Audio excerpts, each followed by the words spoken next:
جو میرے سمجھ میں آ رہا وہ دین نہیں, جو تمہارے سمجھ میں آ گیا وہ دین نہیں. دین وہی ہے جو اللہ کا حکم ہے, دین وہی جو نبی کا طریقہ ہے, دین وہی ہے جو اللہ کے رسول نے فرمائے, دین وہی ہے جو علماء کرام نے بتائے. وہی دین کو سمجھانے کے لیے, وہی دین کو بتانے کے لیے, وہ دین کیا ہے, میں کیا کر رہا ہوں, وہ اسلام گرا جا رہا ہے اور میں کیا کر رہا ہوں, ان دونوں کو سمجھانے کے لیے آج ہم نے ان علماء کو بلائے.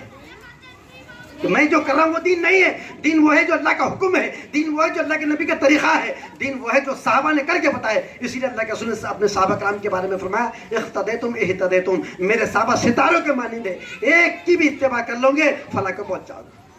تو میں انشاءاللہ آپ سے امید کرتا ہوں کہ جیسے آج جم کے بیٹھے ہیں اور بالکل اطمینان سے بیٹھے ہیں, اسی طرح سے اور جم کے بیٹھنے کی کوشش کریں گے. جو علماء کرام ہمارے سامنے آئے ہیں وہ ساری باتیں اپنے اظہار خیال رکھیں گے. ہم کو سننا ہے, سمجھنا ہے, اس کو سمجھنے کے بعد اس پہ عمل کرنا ہے, اور اس کے ساتھ ہی ساتھ نیت کرو, انشاءاللہ اس کو دوسرے تک پہنچانے کی کوشش کریں انشاءاللہ. جزاک اللہ. السلام چلتا ہے.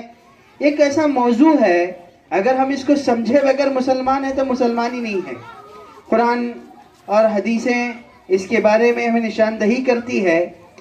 علامہ اقبال نے اس کے بارے میں کہا کوئی اندازہ کر نہیں سکتا اس کے زور بازو کا, کوئی اندازہ کر نہیں سکتا اس کے زور بازو کا, نگاہ مرد مومن سے بدل جاتی ہے تقدیریں. ہماری نگاہ ایسی ہوا کرتی تھی. علامہ اقبال کے لفاظی کے شاعر نہیں تھے, وہ ترجمانی کے شاعر تھے, اور انہوں نے جو شعر کہا ترجمانی کے ساتھ کہا کہ قسطنطنیہ کے فتح کا جو واقعہ ہے کہ مسلمان 9 شہر اور 2 ملک ایک کے بعد ایک, ایک کے بعد ایک, ایک کے بعد ایک فتح کرتے ہوئے قسطنطنیہ کے دروازے پہنچے. اور جب وہاں تک پہنچے تو انہوں نے ہر جگہ یہ کیا تھا کہ سامنے والوں کو دعوت دی تھی اور کہا تھا کہ تم اسلام قبول کر لو. پھر انہوں نے قبول نہیں کیا تو ان سے کہا تھا بھائی تم جزیہ ٹیکس ادا کرنے کے لیے راضی ہو جاؤ. انہوں نے اس کو بھی قبول نہیں کیا تو کہا کہ اب جنگ کرو. اس طرح جنگ کرتے کرتے, فتح کرتے کرتے مسلمان قسطنطنیہ تک پہنچے تھے. قسطنطنیہ جب پہنچے تو مسلمانوں کے لیڈرز نے آپس میں مشورہ کیا کہ بڑی ڈھیٹ قوم ہے, ہم پورے 9 ملک دیکھتے پائے ہیں, کوئی مانا نہیں, سب لڑے سب پٹے, ہم کو قسطنطنیہ میں کرنے کی ضرورت نہیں, ہم داخل ہو جاتے ہیں. اور اسلامی لشکر, مسلمانوں کا خوبصورت لشکر قسطنطنیہ کے صبح کے ساتھ اندر داخل ہوا اور چند گھنٹوں میں قسطنطنیہ مسلمانوں کے قبضے میں آ گیا. لیکن خلاف روایات اسلامی طریقے کے خلاف داخل ہوا تھا. اس کے بارے میں وہاں کے پادری کو بڑی تشویش ہوئی, جو وہاں پہ عیسائیوں کا پادری تھا. اس نے بولا یہ مسلمانوں کا طریقہ نہیں ہے, یہ غلط طریقے سے داخل ہوئے.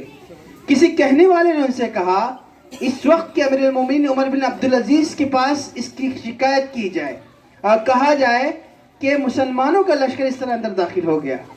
انہوں نے ایک سفیر کو بھیجا, 15 دن سفیر کو سفر کرتے ہوئے وہاں پہنچنے کو وقت لگا.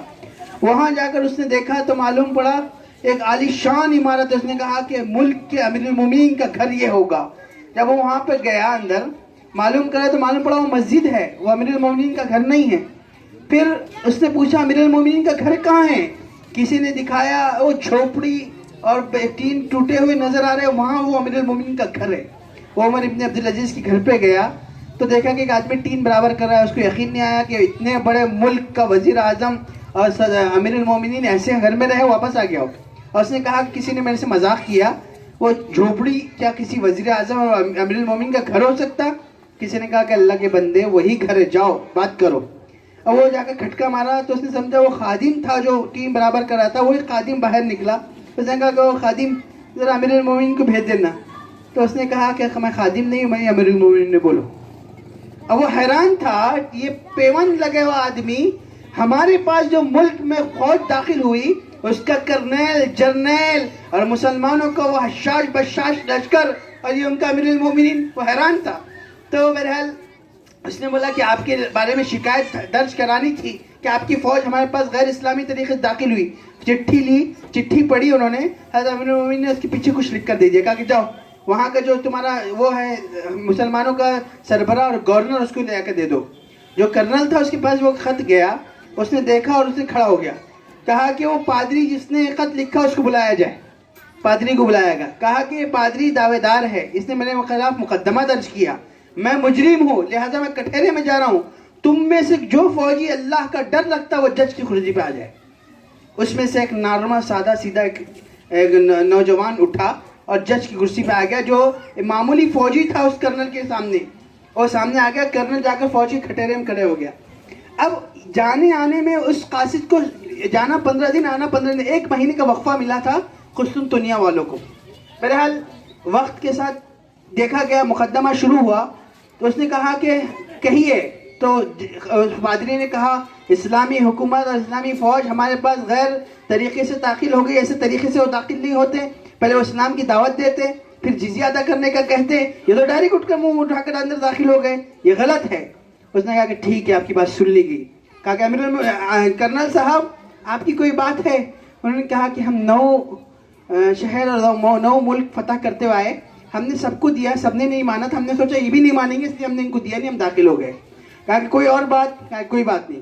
اس معمولی فوجی نے حکم صادر کیا کہ اسلامی فوج اس ملک میں قسطنطنیہ میں غیر اسلامی طریقے سے داخل ہوئی, لہٰذا اسلامی فوج رات ہونے سے پہلے قسطنطنیہ سے باہر نکل جائے.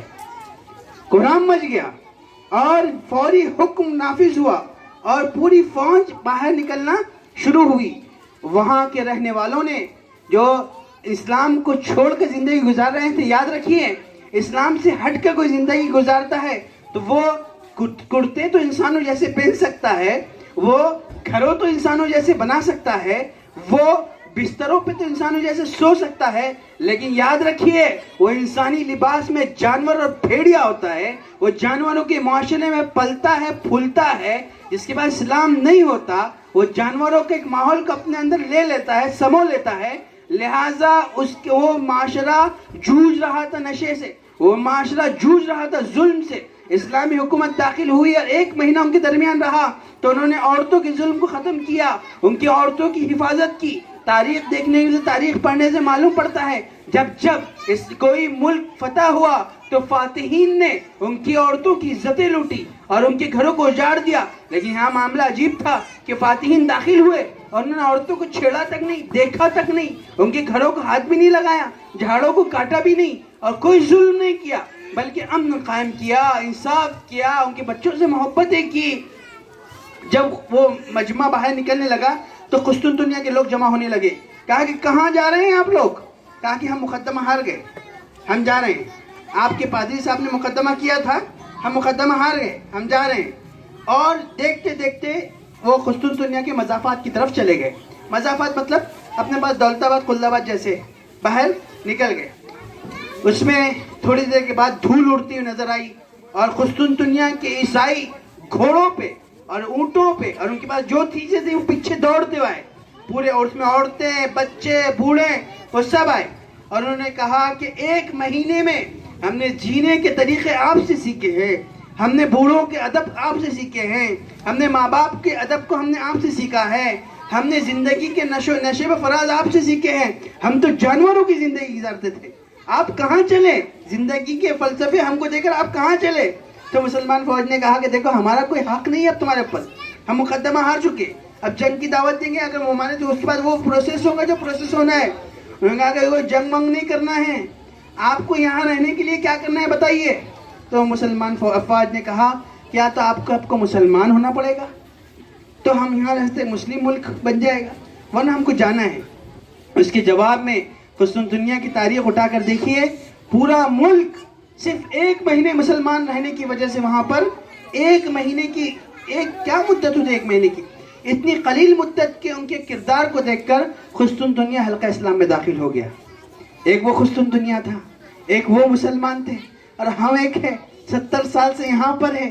Electronic media, print media, social media, موت پبلسٹی میڈیا, میڈیا کے تمام مادھیم ہم کو بھونکتے ہیں, ہمارے بارے میں بولتے ہیں, ہمارے بارے میں افواہیں اڑاتے ہیں, دہشت گردی کے لیبل ہم پہ لگاتے ہیں. ہم سب پڑھتے ہیں, ہم دیکھتے ہیں, ہم سنتے ہیں, پھر ہم اٹھا کر اپنے بیک آفیسز چلے جاتے ہیں, ہم اپنی دکانیں کھول لیتے ہیں, ہم اپنے گیریجوں پہ چلے جاتے ہیں. ہم سمجھتے ہیں کہ مسلمان کوئی اور قوم ہے, کسی اور قوم کو کہا جا رہا ہے. ہم سمجھتے ہیں ہم مسلمان نہیں ہیں, یہ جو دہشت گردی کے لیبل ہے کسی اور کو لگ رہا ہے. میرے دوستو یاد رکھیے, پروپیگنڈا ہر دور میں اسلام کے خلاف رہا. حضرت قبیلہ دوس سے تعلق رکھنے والے طفیل الدوسی جب مکہ مکرمہ میں داخل ہوئے تو اس وقت کے میڈیا نے کام کیا تھا کہ محمد کے قریب مت جانا, جادوگر ہے. محمد کے قریب مت جانا، جادوگر ہے صلی اللہ علیہ وسلم، صلی اللہ علیہ وسلم، اللہ کے رسول کا نام آیا تو درود پڑھ لیا کرو۔ محمد کے قریب مت جانا، جادوگر ہے صلی اللہ علیہ وسلم۔ حضرت طفیل دوسی کہتے ہیں میں نے کان میں پھائے لگا دیے، کپاس لگا دی، نہ محمد کی سننا نہ محمد کو دیکھنا صلی اللہ علیہ وسلم، اور نہ رہے پاس نہ بجے بانسری۔ جب وہ حرم پاک میں پہنچے تو آقا نماز پڑھ رہے تھے، تو اللہ کے رسول کی پرسنالٹی ایسی تھی کہ حضرت عائشہ فرماتی ہے کہ مصر کی عورتوں نے یوسف کو دیکھ کر انگلیاں کاٹی تھی، اگر وہ میرے شوہر کو دیکھ لیتی تو خنجر سینوں میں مان لیتی۔ وہ خوبصورتی، وہ انداز دیکھ کر اچھل گئے، کہا کہ میں سنوں بھی تو، میں بھی تو شاعر ہوں، میں بھی تو عربی ہوں، میں جانوں تو صحیح محمد کیا کہتے ہیں۔ کان میں سے پھایا نکالا، چند آیتیں ان کی کان میں پڑی، اچھل گئے، پیچھے چل پڑے اور ایک لمحے میں حلقہ اسلام میں داخل ہو گئے۔ لکھنے والوں نے لکھا کہ اگر اتنا میڈیا اس زمانے میں پروپیگنڈا نہیں کرتا، اتنی بک نہیں کرتا، اتنی بکواس نہیں کرتا، تو طفیل دوسی کے اندر اتنا تجسس پیدا نہیں ہوتا۔ آج ہم جس ملک میں رہ رہے ہیں، یہ ملک میں شراب عام ہے، افسوس کی بات ہے ہمارے محلوں میں بھی عام ہے، ہم میں اور ان میں کیا فرق ہے؟ اس ملک میں جوا عام ہے، افسوس کی بات ہے ہمارے محلوں میں بھی جوا عام ہے، ہم میں اور ان میں کیا فرق ہے؟ اس ملک میں سود عام ہے، جس کے بارے میں اللہ کے رسول نے فرمایا تھا سود کو میں اپنے پیروں تلے دفن کر رہا ہوں، جو اس کو اٹھانے کی کوشش کریں گے اللہ اس کو دفن کرے گا۔ افسوس کی بات ہے کہ ہمارے محلوں میں ہماری عورتیں سودی کاروبار میں ملوث ہیں۔ کسی نے شعر کہا ہے کہ نام تو نے محمد علی رکھ دیا، کیا یہی بس مسلمان کی پہچان ہے؟ ہم کو سب سے پہلے یہ دیکھنے کی ضرورت ہے کہ ہم مسلمان ہیں، کیا ہم مسلمانوں کے محلے میں رہتے ہیں؟ کیا یہ مسلمانوں کے محلے ہیں؟ فجر کی نمازوں میں کیا مسلح آباد ہیں، مسجدیں آباد ہیں؟ کیا ہم سنتوں کی دنیا سے محروم ہیں یا سنتوں کی دنیا ہم بسائے ہوئے ہیں؟ کیا اللہ کے رسول کی محبتیں ہمارے دل میں پیوستہ ہیں یا ننگے ناچنے والے اور کھیلنے والوں کی محبتیں ہمارے پاس ہیں؟ میرے دوستو، ہم افسوس کی بات ہے کہ ایک دن کے بعد ایک نیا سال شروع ہوگا، اس میں ننگے ناچ ناچے جائیں گے، اور یہ نبی جس نے دنیا کو تہذیب کی اور دنیا کو جینے کی اور دنیا کو آباد کرنے کی اور دنیا کو آگے بڑھانے کی اور آخرت کی دنیا کی طرف لے جانے کی تعلیمات دی، اس نبی کے ماننے والے، اس نبی کو جاننے والے اور اس نبی کے اوپر فدا ہونے والے نوجوان اٹھ کر کیا وہ ان کے اوپر تھرکتے ہوئے نظر آئیں گے؟ کیا وہ ان کے لیے سوٹ کرتا ہے یا ان کے لیے یہ بات مناسب ہے کہ اس طرح نظر آئے؟ میرے دوستو، میں نشے کے اوپر کام کرتا ہوں، پچھلے 1 سال سے کام کر رہا ہوں، 500 بچوں کے نشے کا علاج کرایا۔ اس درمیان علاج کرائے ہم سب نے، مکمل ٹیم کام کرتی ہے۔ میرے سامنے ماں کے آنسو نہیں ٹھہرتے، ان کی ماں کے آنسو اس طرح ٹوٹ کے روتی ہیں مائیں کہ میرے بچے، ابھی 8-10 دن پہلے مولانا معاذ صاحب گواہ اس کے، 8-10 دن پہلے ایک ماں اپنے بچے کو لے کر آئی، یہاں اس طرف اس نے چاقو مارا تھا، 6 ٹانکے تھے اس کو، اگر وہ چاقو یہاں مارتا تو شاید وہ اللہ کو پیارا ہو جاتا۔ وہ مصر واڑی سے تھا، تو کیا ہو گیا بھئی آپ کے شوہر کہاں ہیں اماں؟ تو اس نے بتایا کہ ہمارے شوہر کا تو انتقال ہو گیا، یہ بچے نے اماں کو پالنا تھا، اماں اس بچے کو بھی پال رہی ہیں اور اماں اس کے بیوی کو بھی پال رہی ہیں اور اماں اس کے دونوں بچوں کو بھی پال رہی ہیں۔ کیا یہ خالی مسلواڑی میں یہاں پہ نہیں ہے؟ کیا نشہ یہاں پہ نہیں ہے؟ ارے بولو نا بھائی، ارے بولو نا، ہے یا نہیں ہے؟ اگر آپ مسلمان ہیں تو کیوں ہیں؟ نشہ کیوں ہے یہاں پہ؟ ہم ٹھیکیدار امت ہے، کنتم خیر امتی اخرجت للناس، آپ نکالے گئے ہیں لوگوں کے لیے، ٹھیکہ ہے آپ کا ٹھیکہ ہے امر بالمعروف، آپ کا ٹھیکہ ہے نہی عن المنکر، آپ کو روکنے کے لیے پیدا کیا گیا، آپ کو حکم اچھائی کا حکم دینے کے لیے پیدا کیا گیا۔ حضرت ابو بکر صدیق گھوڑے پہ بیٹھ گئے، جب اللہ کے رسول پردہ فرما گئے، زکوٰۃ دینے والوں نے زکوٰۃ دینے سے انکار کر دیا، آپ گھوڑے پہ بیٹھ گئے اور ایک جملہ فرمایا۔ علماء اکرام کہتے ہیں جملہ ہر ہماری تیر و دیوار پہ لکھا جانا چاہیے اور سنہرے حروف سے لکھا جانا چاہیے۔ حضرت ابو بکر نے کہا تھا اَيَنْقُصُ الدِّينُ وَأَنَا حَيٌّ، کہ دین میں کوئی کمی باقی اور میں زندہ رہوں، ایسا ہو نہیں سکتا۔ نشہ یہاں پہ ہو اور آپ زندہ رہے، یہ کیسے ممکن ہے؟ یہاں پہ سود ہو اور آپ زندہ ہے، یہ کہاں کی، یہ کیسے مسلمان ہے؟ ہم مسلمان ہیں، میں اپنی بات کر رہا ہوں، شرمندگی ہوتی ہے، ہم محلوں میں جاتے ہیں، ہمارے محلے سود کی لعنت سے بھرے ہوئے ہیں، ہمارے محلے ہمارے بچے نشے کے معاملے میں پھنسے ہوئے ہیں. اگر آپ اور میں مسلمان ہیں تو یاد رکھیے, میں ایک بات, مایوسی کے لوگ کہتے ہیں نشے والا نشہ چھوڑتا کیا مولانا, کچھ بھی بات ہے, یاد رکھیے وہ ایکسٹرا آرڈنری ہے, وہ اچھا ٹیلنٹ ہے اس کے پاس, وہ ٹیلنٹ کا استعمال ماں باپ نہیں کر پائے, وہ ٹیلنٹ کا استعمال معاشرہ نہیں کر پایا, اچھل کر بری طرف چلے گیا, ٹھڈی میں ہاتھ ڈالو اس کو, کمر میں ہاتھ ڈالو اس کو, وہ اچھا بچہ ہے, اس سے بات کرو. اس کے پاس ایک چیز ہے جس کو ہم کہتے ہیں دل, اس کے دل تک پہنچو. اگر دل تک پہنچیں گے, میں گواہ ہوں, ایک بچہ میرے پاس آیا تھا, اس نے پورا چاقو سے ہاتھ کاٹ کے آیا تھا, اس جگہ پہ اس کے 7 ٹانکے تھے اس کے بھی, اور خون ٹپک رہا تھا. صرف وجہ یہ تھی کہ اس کی بیوی اس کو چھوڑ کر چلے گئی تھی, 2 بچے بھی چلے گئے. وہ کہنے لگا مولانا میں تو مر جاؤں گا, تار پکڑ لوں گا, اوپر سے اٹھا کے لے کر آئے تھے لوگوں نے. وعدہ کیا گیا کہ ہم لوگوں نے بولے ہم کوشش کریں گے تمہارے اہلیہ کو واپس لانے کی, تم کوشش کرو شراب چھوڑنے کی. میں چھوڑ دوں گا بولے مولانا, میں جماعت میں چلے جاؤں گا. پکی بات کرو, پکی بات. ایڈمٹ ہو جاؤ. ایڈمٹ ہو گیا, 25 دن ایڈمٹ رہا. وہ 32 دن لگتے ہیں نشے کو خون سے لگونے کو. 25 دن ایڈمٹ رہنے کے بعد 40 دن جماعت میں گیا. آج 1 سال ہو گیا اللہ کے اس بندے کو, میں گواہی کے ساتھ بول سکتا ہوں, آج 1 سال ہو گیا, اس کی اہلیہ گھر واپس آ گئی. وہ عصر میں مسجد میں جاتا ہے, عشاء میں نکلتا ہے. کون کہتا ہے نشہ نہیں چھوٹتا؟ نشہ چھوٹتا ہے, آپ نے چھڑوانے کی کوشش نہیں کی. نشے والا بدلتا ہے, آپ نے بدلوانے کی کوشش نہیں کی. کھڑے تو ہو کوئی اللہ کا نیک بندہ, کہیں کہ میں نمائندہ رسول ہوں, میں نبی کا وارث ہوں, اور میں نبی کا وارث ہوں تو اس محلے میں نشہ نہیں ہونے دوں گا. میں نبی کا وارث ہوں تو اس محلے میں سودی کاروبار ہونے نہیں دوں گا. آپ کو محبت سے جانا ہے, قریب جانا ہے, ٹھڈی میں ہاتھ ڈالنا ہے. محبت کی جتنے طریقے آپ کو آتے نچھاور کرنا ہے. ہمارے نبی رحمت للعالمین تھے. مطلب میری تقریر کا مطلب یہ نہیں ہے کہ آپ ڈنڈے لے لو, ہوکیاں لے لو اور نکل جاؤ اور مارنا شروع کرو. یاد رکھیے یہ قانونی طور پہ ہاتھ لینا غلط ہے. ہمارے نبی نے محبتوں سے دل فتح کرنا ہم کو سکھایا. آپ کو جھکنا بھی ہے, ان کو کچھ کھلانا بھی ہے, نچھاور بھی کرنا ہے, کھینچنا ہے. اگر آپ کھینچنے میں کامیاب ہو گئے تو میرے بھائیوں آپ مسلمان ہیں, آپ مسلمان ہیں.